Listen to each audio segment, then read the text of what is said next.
Bob opens his eyes just as the last light of the sun disappears. The world turns dark. The forest becomes silent. And Bob prepares himself for what he thinks ancient humans did at night, which in his mind was absolutely nothing.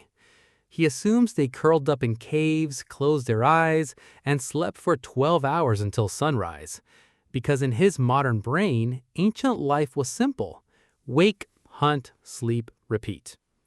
Then Bob looks around. Nobody is sleeping. The tribe is wide awake, talking, laughing, eating, whispering. Some are singing softly. Others are staring at the fire like it holds a secret. And what happens next is going to completely destroy everything Bob believes about the human night. Because ancient humans did not just sleep through the darkness, they lived through it. And what they did after sunset might be one of the most surprising discoveries in modern anthropology. Bob leans toward the elder and quietly whispers his big theory. Something like, "Shouldn't everyone be asleep by now?" The elder gives him a slow, amused smile, then points at the fire. Bob assumes it is just warmth. It is much more than that. Anthropologists studying modern hunter-gatherer societies have discovered something fascinating. When the sun goes down, humans do not immediately go to sleep. Instead, something magical happens around the fire. Conversation changes. During the day, people talk about work, food, tools, weather, problems. But at night, the topics shift completely. Around the fire, people began telling stories, sharing dreams, talking about spirits, discussing love, memories, and imagination. Nighttime was when humans became philosophers. Bob suddenly realizes he is not just witnessing a random moment. He is witnessing the birthplace of storytelling itself. Now Bob notices something even stranger. An elder is telling a story, a long one, with voices, with hand gestures, with dramatic pauses. Children are staring at her like she is a wizard. Adults are leaning in like they have never heard the tale before, even though they clearly have. Bob assumes this is entertainment. It is, but it is also education. Ancient stories carried memory.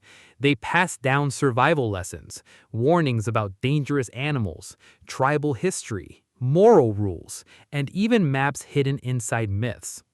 A single story could teach a child something they might need decades later. Around ancient fires, knowledge was not written, it was performed. Bob quietly wishes his history teacher had used more dramatic voices. Now Bob spots something he does not expect. Two people quietly sneaking away from the fire together, holding hands, smiling. Bob raises his eyebrows.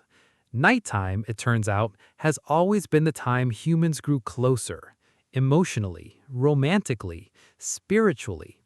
Studies suggest oxytocin, the bonding hormone, may rise in low-light social settings. Firelight softens faces, reduces tension, encourages intimacy. Ancient humans did not invent romance under the stars. The stars invented it for them. Now Bob turns and sees something even more interesting. A group of people watching the sky, pointing at stars, whispering, tracing patterns. Bob assumes they are bored. They are not. Ancient humans were some of the greatest astronomers in history. They tracked the movements of the moon, the stars, and the seasons.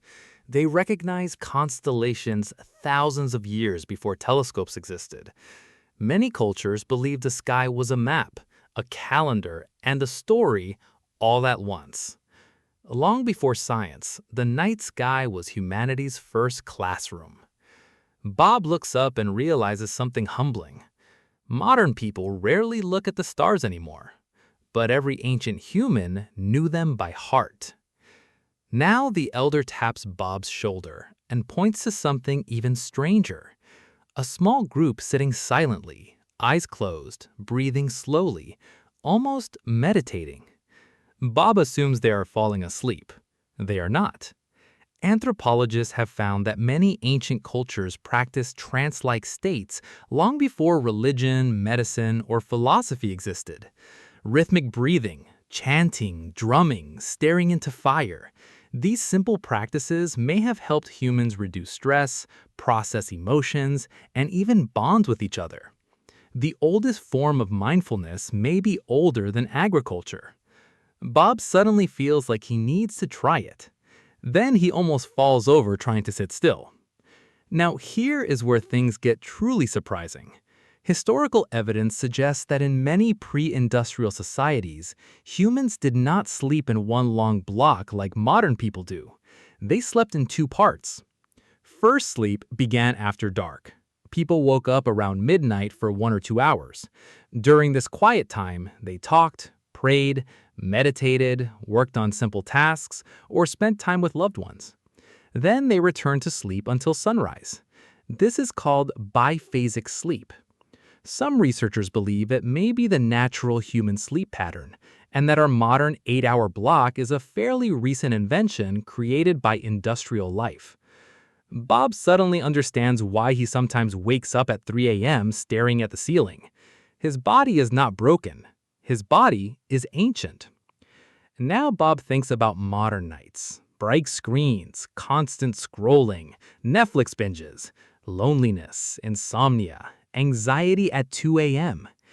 Ancient nights had none of that. They had fire, community, stories, stars, silence, emotional connection. Modern humans have more entertainment than any generation in history. But somehow, we sleep worse than any of them, because our bodies still expect the ancient rhythms of night, the gentle darkness, the warm firelight, the soft voices, the safety of others nearby. Instead, we hand them glowing screens and expect them to feel calm. Bob sits down by the fire. He watches the flames dance, he listens to the tribe, he feels something he has not felt in a long time: peace. Then he whispers something to himself. Maybe modern nights are not too long, maybe they are just too lonely. Maybe humans were never meant to face the darkness alone. But Bob's next journey will uncover something even stranger.